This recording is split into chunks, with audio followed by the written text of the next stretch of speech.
using a little higher line than Tracy.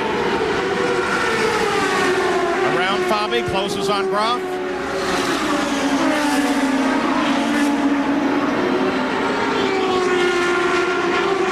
Tracy, no doubt, remembering at Phoenix when he had to get down underneath of Jimmy Vassar. And Mansell gets caught up in traffic. No, he comes up on the high side. But for the moment, the battle is broken off, and Paul Tracy is still the leader. Back in the New England 200, as Nigel Mansell now has to defend his position from Emerson Fittipaldi. He got slowed down as he moved into traffic with Teo Fabi and with Robbie Groff trying to catch the leader of the race, Paul Tracy. That cost him. He fell a second and a half behind Paul Tracy, and in doing so, it gave Fittipaldi the opportunity to close. Now all three run on the home straight together. Oval track racing is so much about momentum. As soon as you get boxed in and have to come off the power, you lose that critical momentum. Suddenly, Mansell went from challenging for the lead to defending his second place from Emerson Fittipaldi. Oh, look at this. Tracy around the outside of Ray Hall. And encounters Scott Brayton running a little slower just ahead. Brayton locked in with Mashusta. And he's passed, so is Mansell. Oh, but look at this now. Mansell is right behind him. There's Ray. Oh, he gets so close. Had to back right off or he would have hit Nigel Mansell. Brayton runs in 6th place. Guerrero is 4th. Gordon is 5th. 10 laps to go now.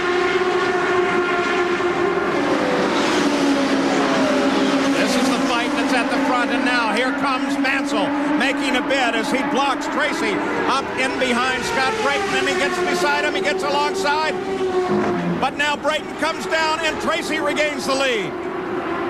This is oval track racing at its best. Mansell tried to use the traffic, almost pulled it off, but Tracy saw where his opportunity was going to come around the outside of Brayton. Mansell now loses the toe.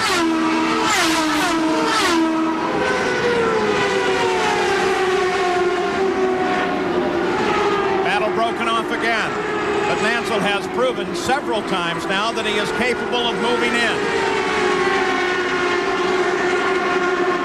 We have more traffic coming up. Paul Tracy is about to get up behind Alonso Jr. and Willie T. Ribbs, so there is more traffic going to play a hand in this lead battle. So Nigel Mansell continues his pursuit and tries to close on Tracy. We'll be right back. We're back at the New England 200 as Paul Tracy continues to hold off Nigel Mansell. Emerson Fittipaldi waits and watches in 3rd place, about 2 seconds back. Al Jr. needs to stay high. He needs to stay high. He does. Both of them get down the inside. There's more traffic, though. Brian Till is now just ahead of this lead pair. Fight for the lead continues. Fight for championship points. A fight that can move Paul Tracy into 3rd place in the championship points battle.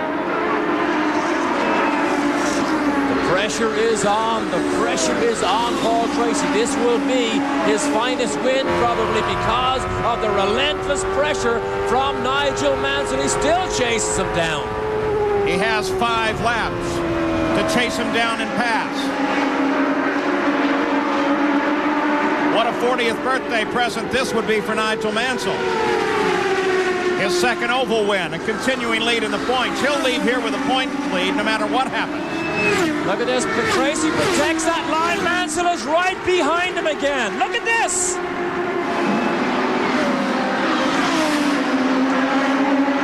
And Mansell swings to the outside. Tracy down low. They dart in and out. They use the advantage of Stefan Johansson, and Mansell takes the lead. Now Tracy's in trouble because he has to make all the risky moves now. Mansell gets caught just a little bit. Tracy's going to get a run on Mansell. He'll block him. Tracy makes his move to the outside. Very close together they come as they head down into the first turn. But Tracy stays in 2nd place. Tracy seems to have more grip on the inside groove down here at turns 3 and 4. Tracy again looking for an opportunity. There's not that much time left, just 2 laps to go.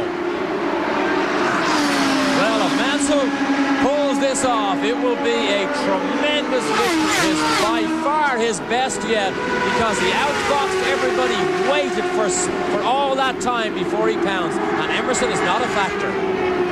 Moving for the final lap now. Traffic moves out of the way. Tracy tries to close. Mansell runs flat out into the first corner. No traffic ahead. He pulls away from Tracy, going through the second corner on the backstretch now. Heading for the third turn. Nigel Mansell makes the turn in. Tracy has little or no opportunity at this point. And here he comes. Happy 40th birthday, Nigel Mansell. That was as good closing 20 laps of an oval track race as I have seen. Congratulations to Mansell. A tremendous battle with Paul Tracy. And you can see that those two definitely enjoyed it as they wave to one another, and Mansell scores his third straight oval win. Nigel Mansell takes the win here in New England. So the Redcoats have come back and they've won. And they did win, and it looked to me as if the Penske had the measure of it, but Mansell waited and waited. He was absolutely relentless, and he pulled off the classic move right at the right time at the end of the race. Congratulations, what a great birthday present. Gary Gerald is down in the Newman Haas pits. Jim McGee, a week ago we talked to you at this point after the Michigan 500, but this has to be maybe one of the most exciting mile races we have ever seen.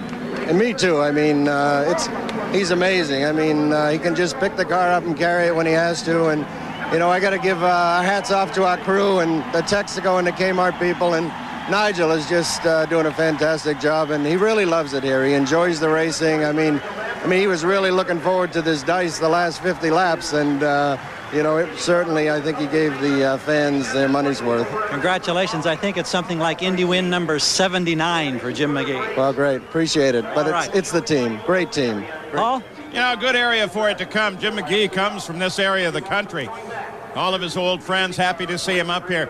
Look how happy Mansell is as the team all runs over to congratulate him. He hugs every one of them. He appreciates the good work that they do. Paul Tracy almost had it. So very close. Still in the points fight.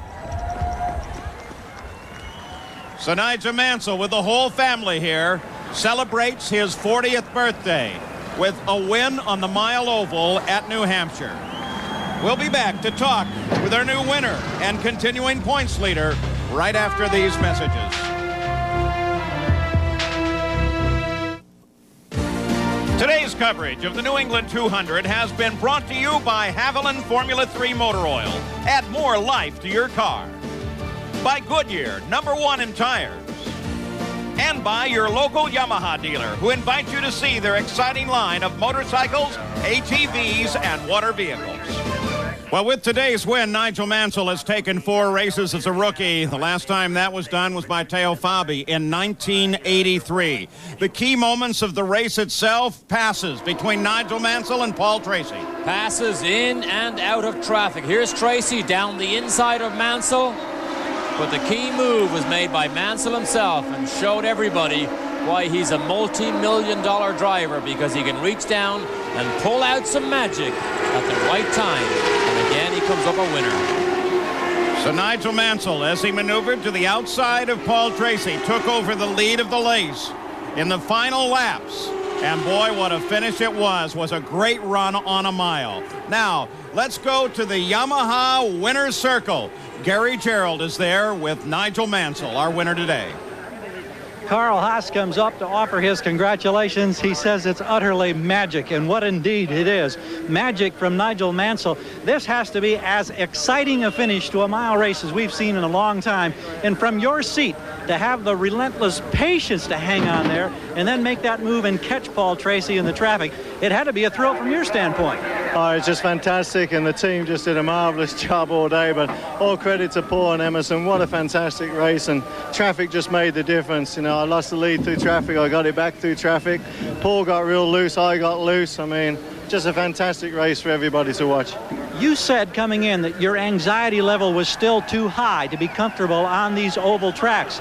Has that changed? Oh no, I mean I'm learning all the time, but I mean that was just one fabulous race from start to finish, and it's a tribute to all the teams and especially the Newman Haas team. This has got to be a great way to turn 40. I'll tell you, this is a great birthday present.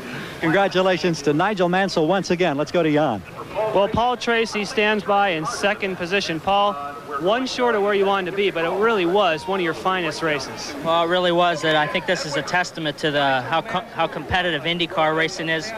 We were running qualifying times the last 40 laps of the race, and it was just Nigel was inspired, and I was doing all I could do just to keep him off. And I got to thank Marlboro and Chevrolet and the whole team. They gave me a great car, and it's just we came up one short. Now, you gave it everything you had, but you have just got word you moved up into third in the points. You still have a shot at it this year. Well, I hope so. It's going to be tough to catch Nigel, but I'd like to finish in the top 3. That was my goal when I started the season, was to finish in the top 3. So, if we can hang on and maybe move up to second, I'd be more than happy with how the season's gone. Paul Tracy with a great drive, and standing by with his teammate is Gary Gerald. Emerson Fittipaldi, much better today than a week ago at Michigan when you fought the race car on the track all day long. But how frustrating was it to sit there and watch those two guys in front of you dice through the traffic in the last 25 miles? Well, Gary, I'm very pleased that from where I started, I was able to catch the leaders, and at one point I was running second. I could win the race. I think I was hitting the slow traffic in the wrong time, the wrong place, and Nigel drove a beautiful race, and Paul drove a beautiful race. I'm very pleased to finish third here. Well, you get back and you get precious championship points, but that guy Mansell, he's setting a torrid pace. Well, we're not going to give him easy time from now on, and we know we're going to be strong on every race. All right, thank you, Emil. Good job today. Thank you. He started way back, Paul, and he finishes third.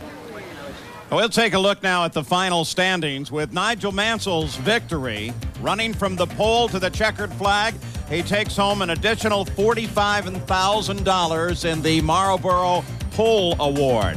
5 poles, 4 wins in 11 races this season. We go down through the entire order of a great afternoon here in New Hampshire at the New England 200. Johnny Unser and Marco Greco both stayed solidly within that fight, doing everything they can to keep their Indy cars operating. The rest of these, not so lucky. All fell out early, some damage to Raul Boesel and to David Coudgrave's car. Perhaps the best finish of the day, though, was Roberto Guerrero. He ran second in Phoenix in '88, fourth today. Here's Jan.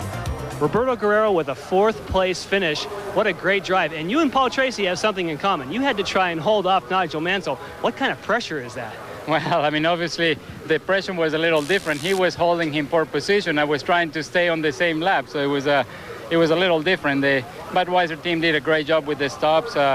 We didn't get a break on the stops, but it seems like the top 3 cars, they were running a little faster than we were anyway. So it's the 3rd race in a row that we've seen the checkered flag, so we're happy. We're getting better, and hopefully the next few races will get even a little bit better. A happy Roberto Guerrero. Paul? And a great run by Roberto Guerrero. Well, Paul Tracy led the most laps today, so he picks up the extra point as we look at the PPG point standings, and Paul Tracy jumped up 2 positions.